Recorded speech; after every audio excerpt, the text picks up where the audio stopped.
పద్మశ్రీ పురస్కారం పొందిన తొలి భారతీయ కళాకారుడు శ్రీ స్థానం నరసింహారావు గారి స్వీయ రచన నటస్థానం 7వ భాగం 19/9/20.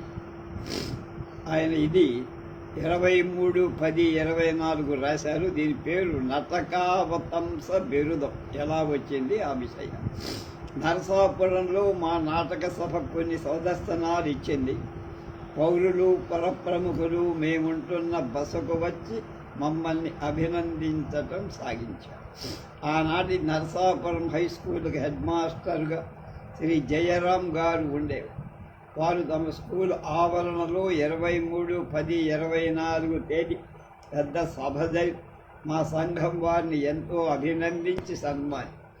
ఆనాటి సభలో నాకు నటకావతంస అని బిరుదు బహూకరించారు. అది నా జన్మదినమైన 23వ తేదీన జరగటం నాకెంతో సంతోషాన్ని నిందాస్తుంది. తర్వాత కొంతకాలానికి కాకినాడకు ప్రదర్శనాల నిమిత్తం వెళ్ళి ఆ ఊళ్ళో ప్రదర్శనాలిస్తూ పక్షం రోజులకు పైగా ఉంది. అక్కడ వెంజమూరి లక్ష్మీ నరసింహారావు గారితో వారి బావమర్ది దేవులపల్లి కృష్ణశాస్త్రి గారితో నాకు బాగా పరిచయం అయింది. ఆ పరిచయం ముఖ్యంగా కృష్ణశాస్త్రి గారితో గాఢ మైత్రిగా పరిణమింది. వెంజమూరి లక్ష్మీ నరసింహారావు గారు మంచి కవి, నటుడు. తర్వాత కొంతకాలానికి రాజమండ్రిలో కృష్ణశాస్త్రి గారి జరిగిన సన్మాన సందర్భంలో కన్యాశుల్కం నాటకం ప్రదర్శించాం.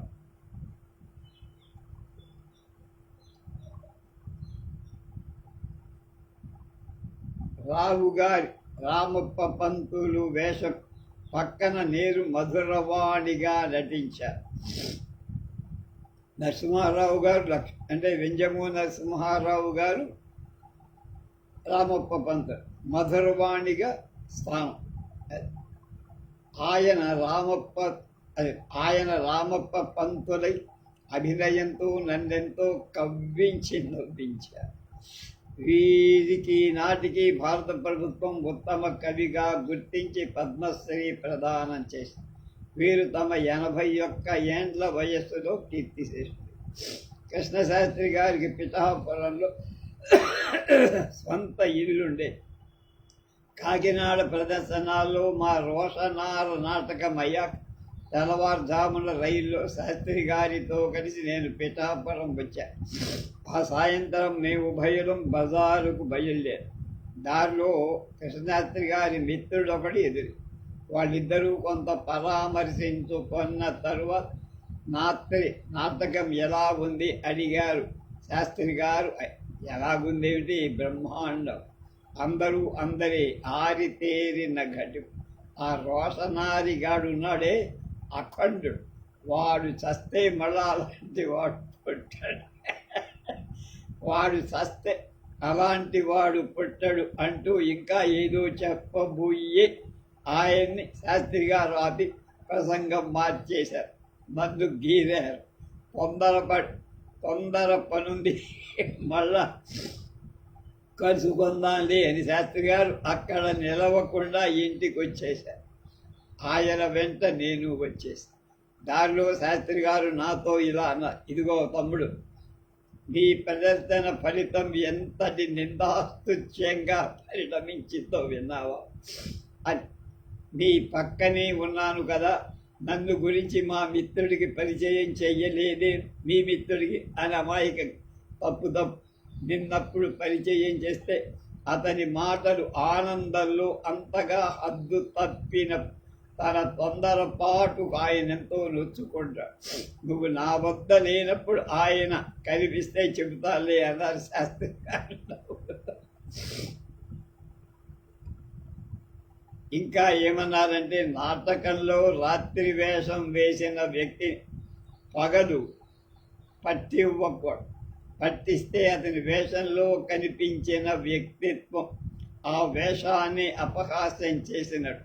చాలామంది మగ వేషాలు వేసిన వారి కంటే ఆడవేషాలు వేసిన వాడు పగలు ఇట్టే పట్టుబడుతూ ఉంటారు. ఇది నీ పట్ల విరుద్ధం. ఇదే నీలోని ప్రత్యేకం.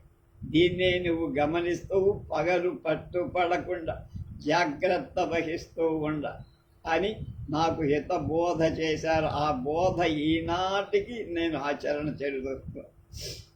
తర్వాత అన్యోన్యంగా పెనవేసుకున్న మా మైత్రుడు శాస్త్రి గారు వ్రాస్తున్న కృష్ణపక్షంలోంచి కొన్ని పద్యాలు గేయాలు నాకు వినిపిస్తూ ఉండేవి. అందులో కొన్నిటిని కంఠస్థం చేసుకో. అవన్నీ అమృతోపమానమైన భావ రసగుల్లాల్లా. వాటిలో కన్నీటి కెరటాల వెన్నెల లేల, ఈ అడవి దాగిపోన శిథిలాలయంబులో శివుడు లేడోయ్ అనే గేయాలను గ్రామ్ఫోన్ రికార్డుల్లో పాడాకూడదు. క్రమంగా గడిచిన కాలంలో నా రంగస్థల నటనలో కొన్ని ఉదాత్త భావాలు శాస్త్రి గారి వద్ద నేర్చుకో. మా ఉభయుల మైత్రి అన్నదమ్ముల బాంధవ్యం కంటే మించిన ప్రేమ బంధనంలో ఈనాటికి పెనవేసుకొని. రెండవ భాగంలో 3వ అధ్యాయం ఆంధ్రపత్రికలో ప్రథమ ఆశీస్.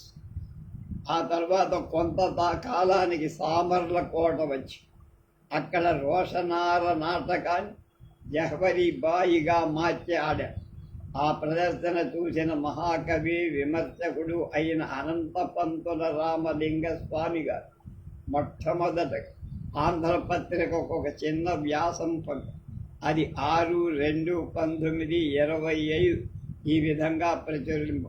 నిన్నటి రేయి తెనాలి రామవిలాస సభ వారు ఈ ఊరిలో జహ్వరి బాయ్ లేక రోషనార అనే రూపకాన్ని జయప్రదంగా ప్రదర్శించి ప్రేక్షకుల ఆనంద పరవశులు చేశారని చెప్పటానికి సంతోషంతో ఇందులో నటకావతంస బిరుదాంకితులు స్థానం నరసింహారావు గారు జహ్వరి బాయిగా, ఎం వెంకట్రామయ్య మాధవ శివాజీగా, పి సుందర్రామయ్యగా పెద్దిపట్ల రామ్ సింగ్గా నటిస్తూ కనపరిచిన అద్భుత భావ ప్రకటన కౌశలం ఇప్పటికీ కన్నుల కట్టినట్లు ఆనందం ఆపాదిస్తారు. 1000 రోషనార రూపక ప్రదర్శనం తెనాలి శ్రీరామ విలాస సభ్వారి సొమ్ము అని ముమ్మాటికి చెప్పనొప్పు.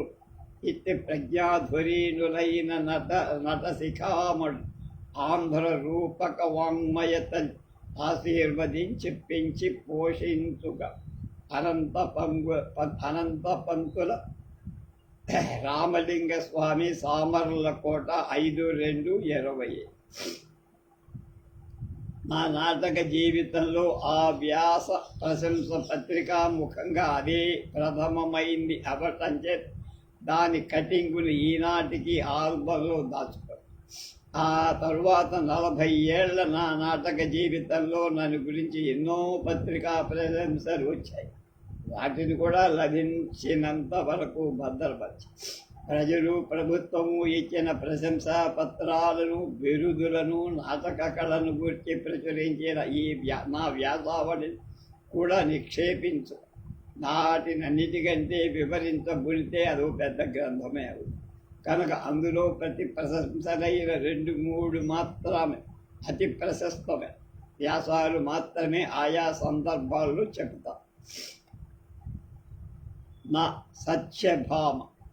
సత్యభామ పాత్రం కృష్ణ తులాభారం నాటకంలో. ఈ నాటకాన్ని ముత్తరాజు వెంకట సుబ్బారావు రచించారు.